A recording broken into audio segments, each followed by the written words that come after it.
Bismillahirrahmanirrahim. Assalamualaikum warahmatullahi wabarakatuh. Halo teman-teman sekalian, bertemu lagi bersama saya Ani Anggraini, mahasiswi Teknik Mesin Universitas Nusa Putra Sukabumi. Seperti biasa, dalam kesempatan ini saya ingin kembali bersharing bersama teman-teman sekalian mengenai hal-hal yang berkaitan dengan teknik mesin. Di mana pada kesempatan ini saya akan menjelaskan seputar microcontroller. Semoga apa yang saya jelaskan dapat bermanfaat untuk teman-teman sekalian. Microcontroller yaitu sebuah komputer yang berukuran mikro dalam sebuah chip tunggal. Microcontroller merupakan sebuah mikrokontrol yang dapat memadukan antara CPU, RAM, ROM, I/O, usery dan sebagainya untuk dapat mengontrol yang sudah menyatu. Sedangkan mikroprosesor yaitu dia berdiri sendiri yang terpisah dengan perangkat-perangkat lainnya. Perangkat ini biasanya multiguna untuk menerima data digital lalu memprosesnya dengan sebuah instruksi dan memberikan hasilnya sebagai output. Central Processing Unit atau CPU berkumpul dalam sebuah satu chip yang terpisah. Adapun ada perbedaan antara mikroprosesor dan microcontroller, di antaranya mikroprosesor yaitu sebagai kegunaan umum seperti pembuatan surat, laporan dan sebagainya. Sedangkan microcontroller untuk penggunaan khusus seperti penggalian sebuah mesin ATM, mesin solar, printer, radio, mobil dan sebagainya. Mikroprosesor lebih dari sebuah satu program yang bisa digunakan atau dijalankan seperti pengendalian Microsoft Word, Microsoft Excel, PowerPoint, Google Chrome, dan masih banyak lainnya. Sedangkan microcontroller hanya dapat menjalankan satu program saja yang dapat dijalankan dalam satu waktu.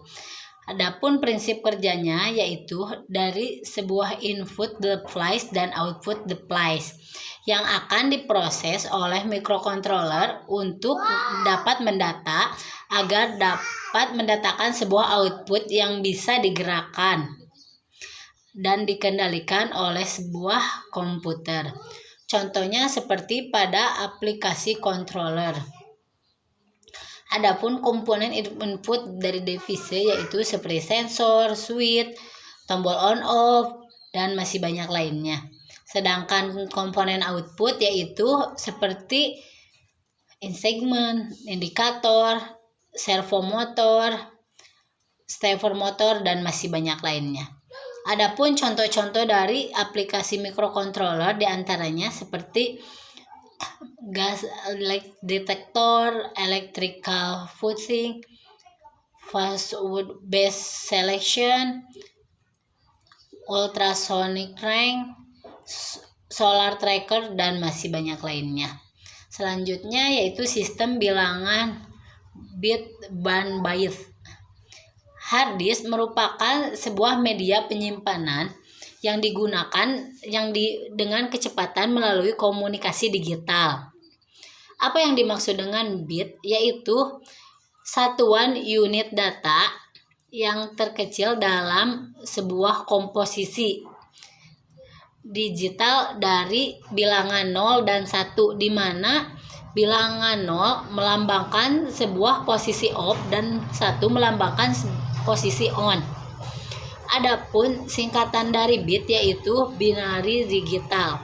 Sedangkan byte yaitu merupakan kumpulan dari 8 bit yang digabungkan menjadi 1. Atau bisa disebut juga dengan 1 byte sama dengan 8 bit.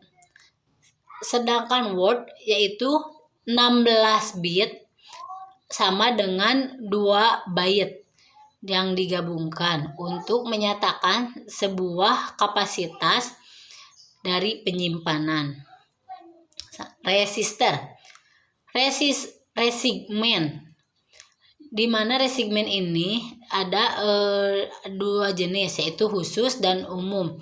Special Function Register, yaitu kondisi-kondisi spesial tertentu yang terkait dengan output dan input timer.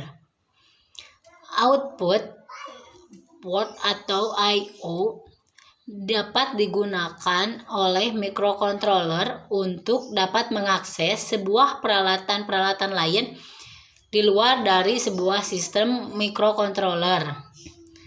Unit memory, di mana unit memori sebagai media penyimpanan. Unit memori dapat dibagi menjadi 3 jenis penyimpanan.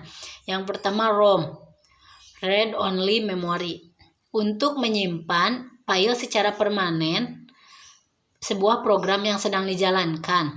Sedangkan RAM atau bisa disebut juga dengan random access memory, yaitu menyimpan sebuah data yang dapat diubah dan dihapus, dan data akan hilang bila komputer dimatikan.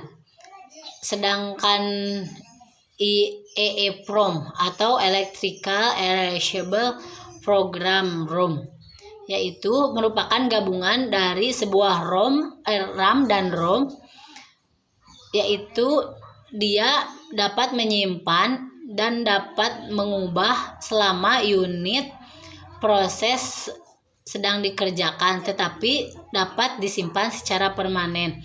Selanjutnya interrupt atau interupsi, yaitu sebuah sistem yang ada dalam microcontroller untuk mengendalikan sinyal-sinyal interupsi baik internal maupun eksternal, dan sebuah program yang dijalankan bisa diinput atau disanggah. Selanjutnya komunikasi serial, yaitu sebuah metode komunikasi data atau perpindahan data yang merupakan sebuah pengiriman data atau perpindahan yang dilakukan per bit secara berurutan dan bergantian. Kelebihannya yaitu dia hanya memiliki satu jalur saja dan cukup menggunakan satu kabel. Selanjutnya yaitu osilator. Osilator merupakan sistem yang dapat menghasilkan sejumlah getaran atau sinyal listrik secara periodik dengan amplitudo yang konstan. Selanjutnya timer dan counter. Timer yaitu memberikan delay, sedangkan counter mencacah. Timer berfungsi atau fungsi waktu, sedangkan counter adalah fungsi bilangan atau perhitungan. Mungkin cukup sekian yang bisa saya sampaikan. Mohon maaf apabila banyak kekurangan. Semoga bermanfaat untuk teman-teman sekalian. Wabillahi taufiq wal hidayah. Wassalamualaikum warahmatullahi wabarakatuh.